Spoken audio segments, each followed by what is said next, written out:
going to tackle something called multiple linear regression, meaning can we make predictions based on not just one variable that might be involved, but multiple variables.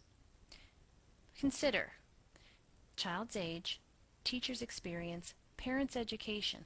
Can we make a prediction on the child's reading level?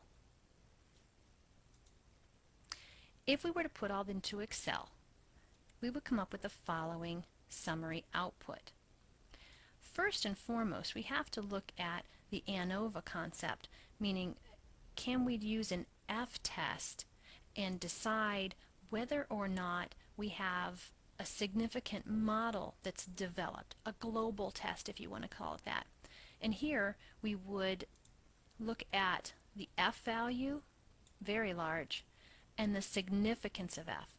Remember, e to the negative anything would be a 0.000000, and then your 62057, a very, very small number. So we still so far can say that the model does in fact fit. Now we can look at each individual variable to figure out if it helps make the prediction. Each variable is listed along the side.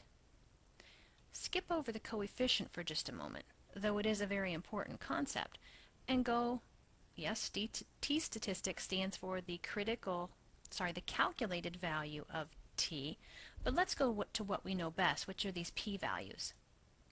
Child's age, e to the negative 7, meaning we've got 6 decimals of zeros before we get to this one, 0.000001. Very small, significant. The second predictor variable, teacher's experience. Here we have 0.53. That's bigger than alpha. Remember, p less than alpha? That wouldn't be in the rejection region.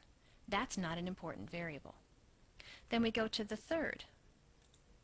Parents' education, 0.02, less than the alpha of 0.05. That is important. So we have two important variables, child's age and parents' education. Each of them are denoted with what's called a beta. This would be beta 1. We can X out teacher's experience because it's not significant, p less than alpha. Parents' education is significant, so we would call it B2, beta 2. Way back when, we used to have y equals mx plus b. But now we've got multiple m's that all pull together. Now we're really talking about m1 x1 plus m2, the slope 2, for whatever the second variable is, plus b. But what does that mean for us? It means in order to make a prediction equation, I'm using the beta. In other words, slope is the same thing as a beta coefficient. You're looking for the term coefficient. And that is for x1.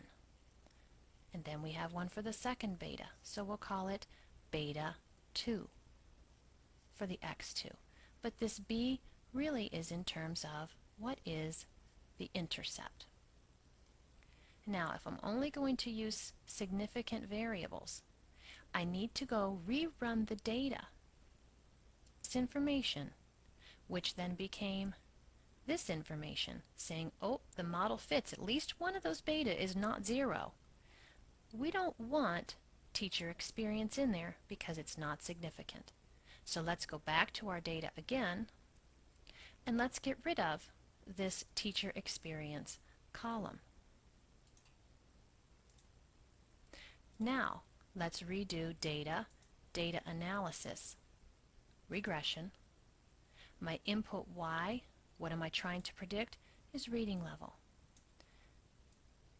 I've gotten rid of teacher experience since it wasn't significant. Now I have predictor variables. I can see that this -8 for an exponent means I have a very, very small p-value. P is less than alpha. This works. What are my significant variables? Let's just double check them. Intercept will always be there. 1 to the -8, meaning lots of zeros before you get to a significant variable. This works, and this is also significant. So these are both significant variables. Now I need to work with their coefficients, their betas. So my equation will be y equals whatever my first beta is times x1. Then I'm going to add in my second significant variable, which was parents' reading level.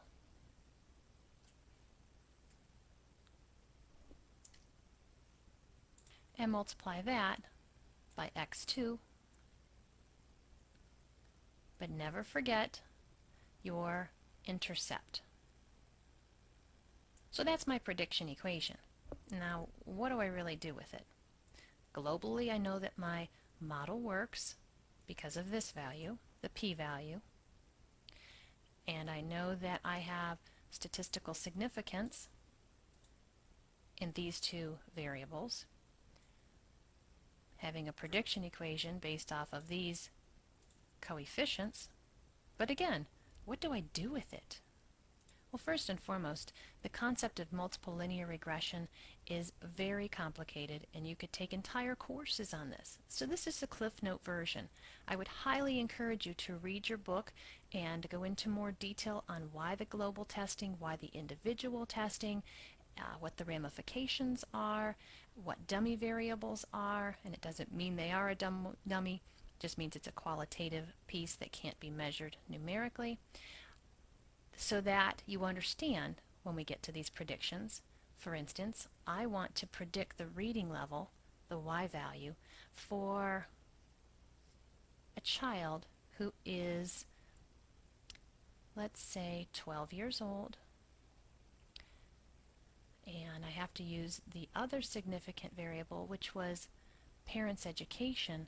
And let's say that this parent has not just 12 years of high school education, not just a bachelor's, which would add 4, but a full master's degree. So we'll say approximately 15. At what level should this child be reading? So we would say y equals 0.901986 times 12 plus 0.19703 times the second variable, the predictor. I want to know what happens when mom and dad have master's degrees. And then the intercept. Most people, if they're going to make a mistake, it's because they forget this. Multiply before you can add. We calculate out, and we get an answer of approximately 7.05. So a child of age 12 with parents who have master's degrees should be reading at just over a 7th grade level. Had we not taken that extra variable out, we might have gotten a slightly different piece of information. So let's try a full-scale hypothesis test. If we have any information, we are assuming that globally that at least one beta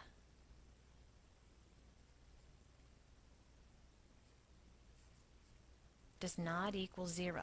It has a number that's significant. So then mathematically opposite would be all the betas, beta 1, beta 2, beta 3, on and on and on and on, until however many betas you have, all equal 0. This is for the global test. Alpha is by default set at 0.05. So if we go get some data about net sales and total assets and how that affects equity, and we go to data, data analysis, and regression, we find this information. In our global test, our F value is 547, a very large number. The significance, well, this shows that at least one of those betas is not equal to 0. Going back into what we know of correlations, we can see that our R squared for this problem is 0.998, predicts a lot of the information. Strong correlation, strong predictor. So we can safely use this model. So the p-value from the printout was very, very small. P was less than 0.001. Don't say it equals 0. There's always an infinitesimal chance. So when I compare those, remember our rule, if p is less than alpha, we have significance. In this case, 0.001 is less than 0.05. So we can reject our null, and we know that at least one of these betas is not equal to 0. Once we know that, if we want to go on and make a prediction equation, then we would only need to use the significant variables. So we go back to our data and double check on them. Intercept, this looks significant, it's less than 0.05. This is not significant. So our second variable of total assets is not significant, and we would remove it from our predictor equation, only using the beta for both the intercept